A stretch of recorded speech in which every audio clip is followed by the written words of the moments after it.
For those of you who are not aware, the rapper 2 Chainz appeared on Nancy Grace tonight to discuss legalization of marijuana and kids getting a hold of marijuana. And, I gotta say, Nancy Grace's condescending tone I thought was very disrespectful.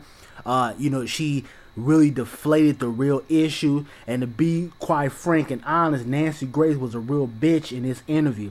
And I'm gonna go ahead and show you guys some of the clip. I can't show the complete interview, but I will leave a link in the description box. But you guys check this shit out.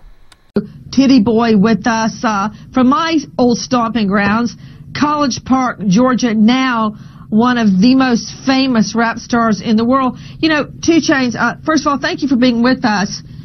You're a star. So many people, so many teens, so many young adults look up to you.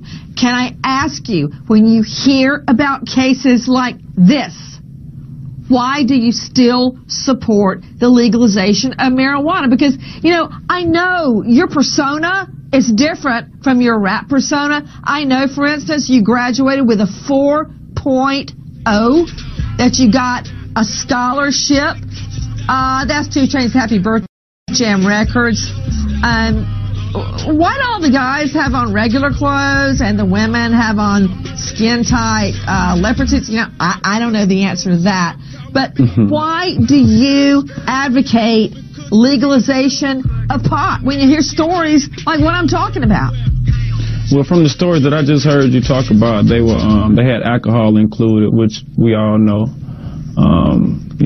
cause you to black out, forget things, and have memory loss. They also dealt with irresponsible people.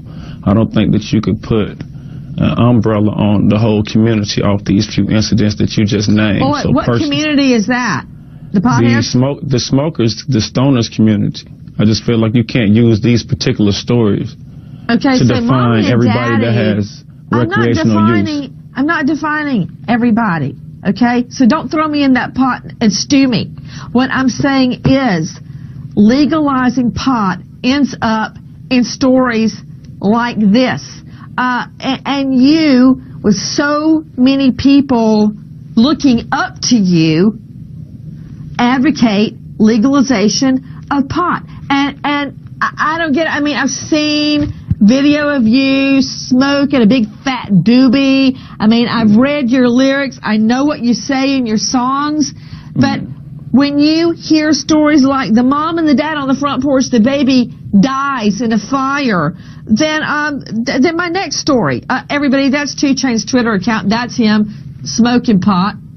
And so you guys heard some of what 2 Chainz had to say and what Nancy Grace had to say. And she really tried to throw 2 Chainz under the bus. A lot of you guys haven't seen the full interview, but she mentioned, this man's lyrics.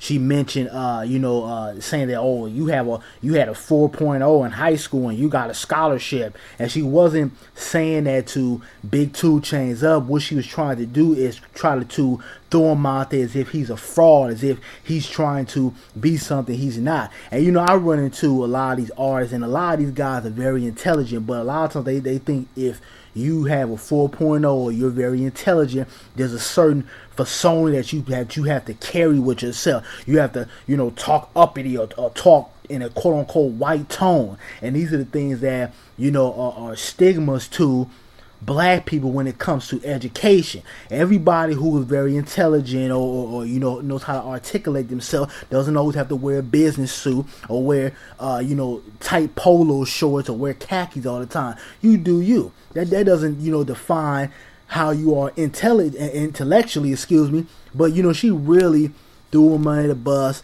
Again, a lot of times what they like to do on these political shows and just people in general, they like to blame hip-hop for all the ills in the world.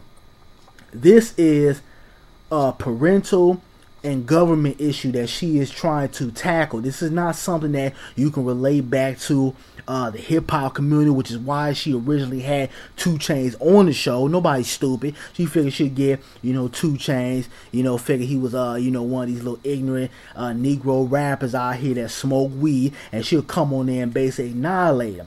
And I think 2 Chainz really handled himself well. He was calm. A couple of times, he had to get in her ass because she was being out of line. She was disrespectful. She was talking over him. She wanted her point to be said, but when it was time for 2 Chainz to talk, she was interrupting him, not letting him get his point across. She was, just total disrespect. And Nancy Grace was a real bitch in this interview. And, to be honest with you, I think she's a racist. Because how she handled this interview, some of the thoughts that came out of her mouth, you could tell what side of the fence she's on. But, I just think that in society, not just within the white community, it's in the black community too. We got to stop putting everything on hip-hop.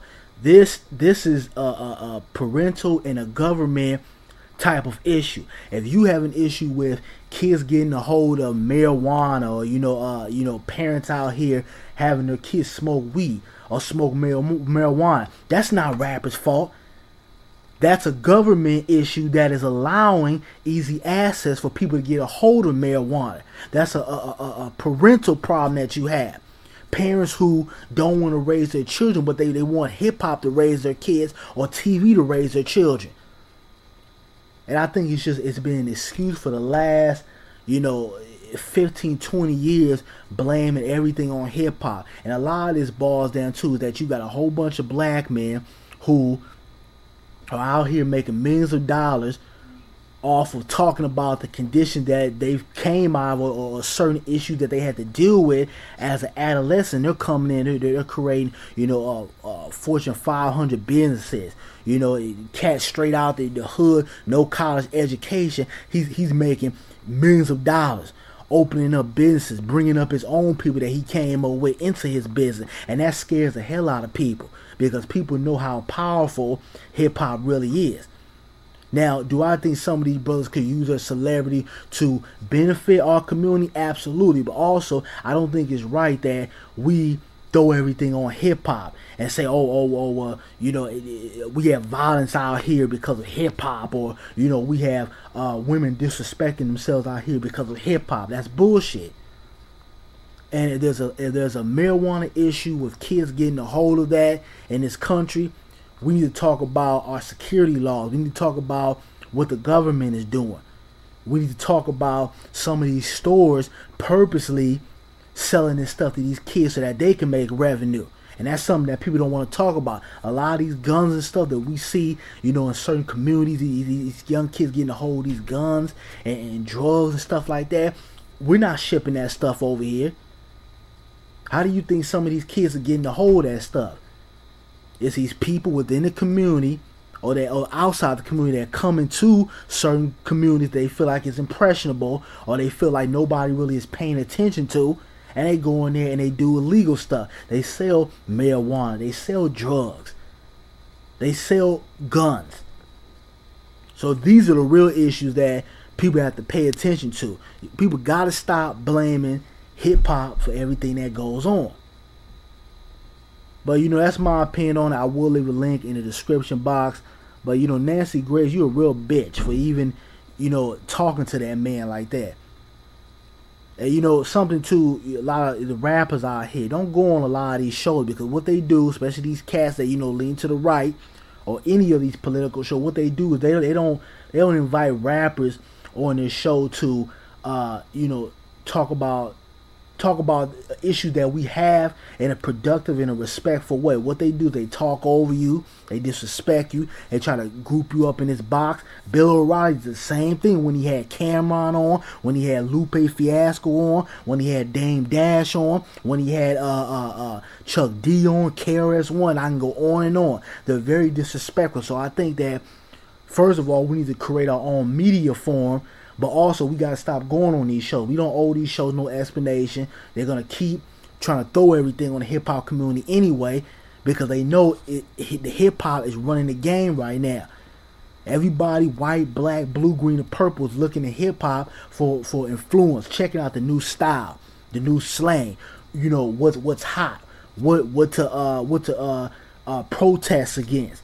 And they know how powerful hip-hop is and how great it can be to the black community. So what they do, they want to attack it. Now, is hip hop perfect? No, absolutely not. But also, I think hip-hop is something that's very beneficial that a lot of people don't give it credit for. Because they quickly bring up the negativity opposed to the positive things that hip-hop is doing. Now, I don't have no problem, with people smoking weed. If that's what you want to do, hey, as long as you're 18 years and over, do your thing. But I feel like if we're going to legalize marijuana, then all those brothers that have been locked up over the last couple of decades for quote-unquote carrying illegal substances, that stuff needs to be wiped off their record. If there's anybody in there that's serving charges in the prison industrial complex right now for quote-unquote carrying illegal substances like marijuana or etc., weed, whatever you want to call it, they need to be let go. Because really this is about money, it's about control, and it's about taxes. And that's been a tool that police have used for the last couple of decades to lock black men up for carrying weed on them. So I just think that we have to pay attention to what's really going on out here and what their real agenda is, because a lot of times they like to go around, they act like they're so for the people and they love the people and the children, when really this is about capital, it's about money. But I will leave a link in the description box if you guys want to check out the full interview.